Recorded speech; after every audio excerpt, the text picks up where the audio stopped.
Nalazimo se u Nikšiću ispred spomenika narodnom heroju Ljubu Čupiću koji je postavljen 13. jula 2018. godine.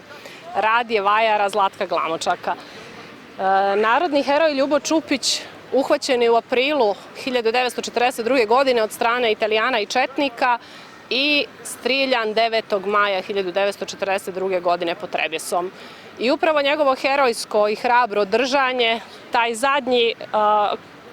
ti njegovi zadnji koraci prelaska od Nikšićkog korzoa prema mjestu strijeljanja, fotografija koja je sačuvana, čiji je autor Karlo Ravnić, za nas su u Crnoj Gori, za sve antifašiste i antifašistkinje, simboli, ikone antifašizma i borbe crnogorskog naroda u Drugom svjetskom ratu. Ljubo Čupić je neposredno uoči strijeljanja svoje zavezane ruke podigao i nasmijao se svojim italijanskim vojnicima koji će izvršiti egzekuciju.